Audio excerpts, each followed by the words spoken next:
is Rob Van Dam. My first experience that I can remember ever with marijuana was when I first broke into the wrestling business. I was 20 years old, traveling town to town with some other wrestlers, older guys, and they smoked and I didn't, and they thought it was so funny to like roll the windows up and to smoke, and it was Sabu and Judge Dredd, and they got a big kick out of that. They'd roll the windows up, they had control so I couldn't roll it down, and they would smoke us out. I go, stop it, you're killing me. And little did I know that years later I would find out that it wasn't quite as dangerous as I may have perceived. Like, what were like the myths you believed in or believed about marijuana, and what were the truths that you came to realize? Yeah, so at this stage in my life, I just associated marijuana with all bad drugs, and this was not long after I had, within 2 years after I graduated from high school, which in high school I was into health and fitness and was learning about that kind of stuff, what's good for your body, what's not, and that's where I learned that marijuana, along with heroin and acid, are crazy hallucinogenic drugs that are completely dangerous and that lead to a downfall. And that was enough for me. I never had anybody say anything positive about it, except for, like I said, these wrestlers were smoking it.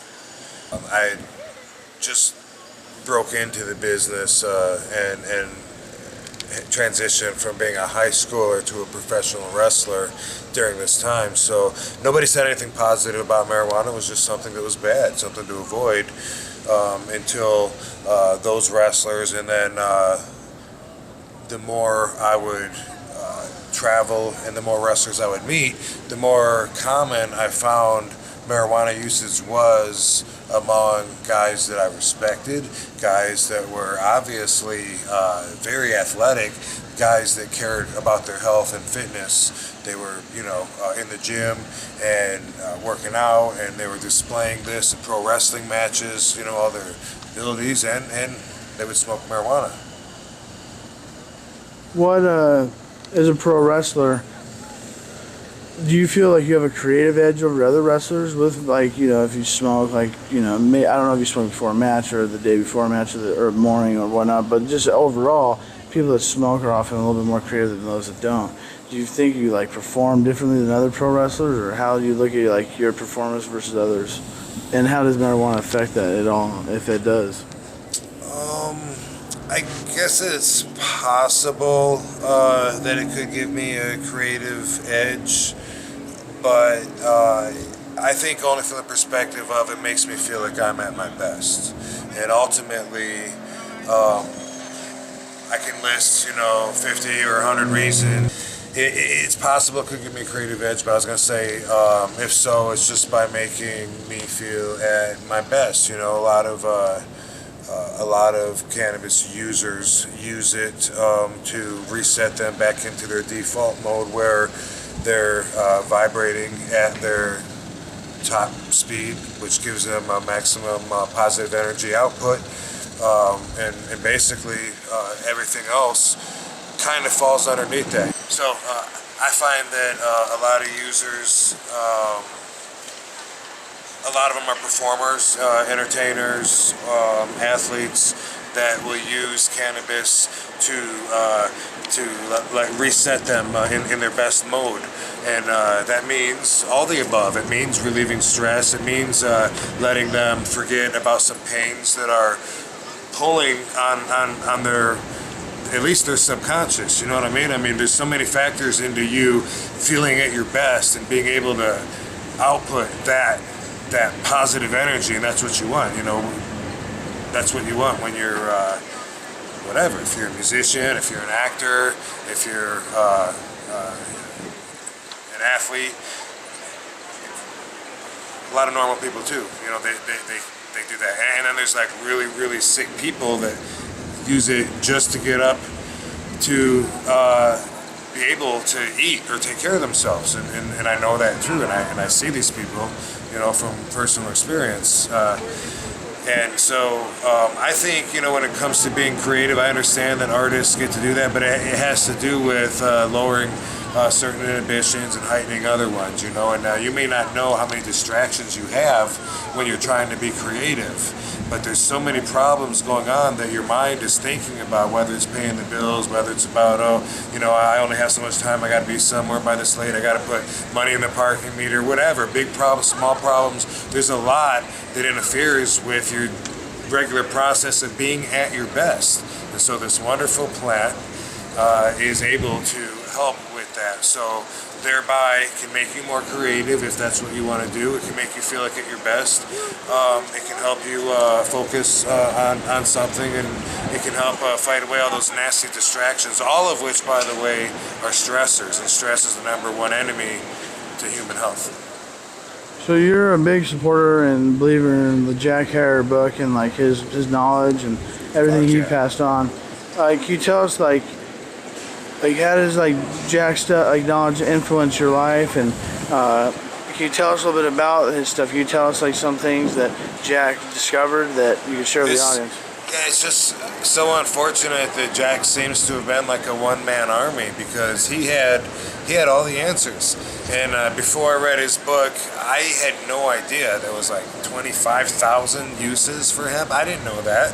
Everybody knows that you can see shirts made out of hemp of questionable quality, and they don't know a whole lot more about that.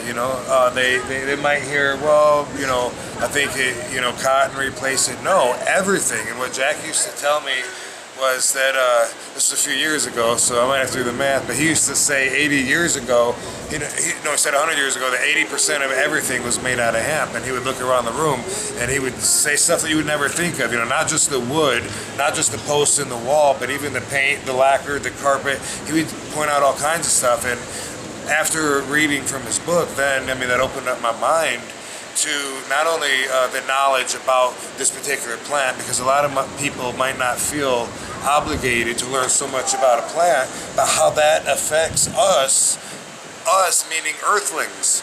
And he said in the book it could literally reverse the greenhouse effect, which now we're calling global warming, basically. We didn't have that term back then, but he goes on to explain it. And when you learn about Henry Ford making the cars out of hemp mesh that ran on hemp seed oil, and he wanted to make distilleries so everybody could have fuel for themselves and be self-efficient, which the government can't have. I understand now, because of that, why it's illegal, and how all of a sudden, if we were to utilize hemp for everything that book says we could do, it would be like trying to turn a mighty river backwards and turn the current around, because the whole world is made for hemp being, and marijuana, which Jack always said was the same thing, prohibited. It's true. Everything, every business, it's all, so much of it could be replaced, and it's easy to point out, alcohol and tobacco. Oh, they would hate it if marijuana was legal. If people could smoke that instead.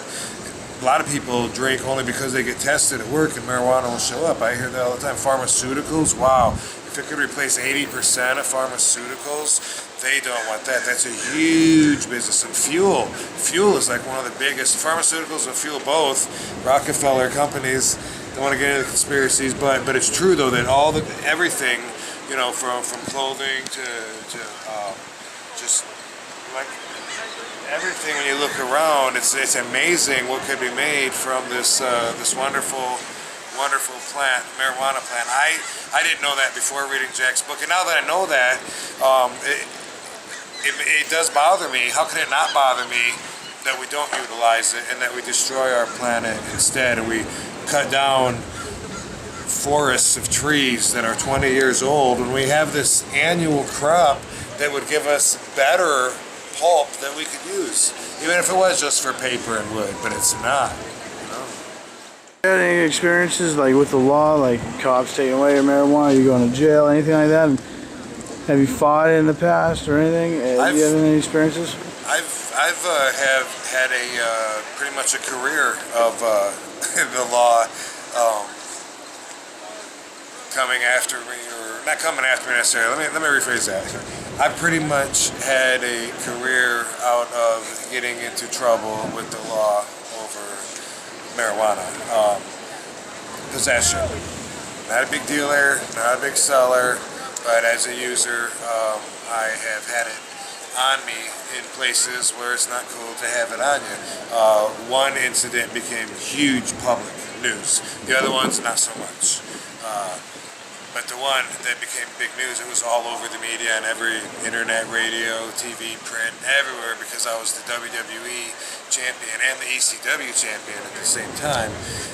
And when I got pulled over with my partner Sabu, we had 18 grams of marijuana in our car, and because of that, I got suspended for 30 days, had to drop the belts. It was a pretty major speed bump. And everybody saw that. I mean, that was huge. You know, it's on TMZ, and which is the standard setter for news, and most people know about that. You know, and a lot of people like to take their own takes on that. I've had people introduce me to go up on stage, you know, afterwards, say, you know, Rob, he's made some mistakes, and he learned from them. You know, we all can, but he's here, he's back. And I'm looking at them like, I don't remember apologizing for any of that. They're the ones that are wrong. Yeah. I'm not saying I'm not breaking the law, but there's a moral law, and sometimes you have to stick to the moral law, and you have to break enough of their laws before they'll change it. And by they, I just mean, you know, the ones that make the bad laws, and that's just that's part of society.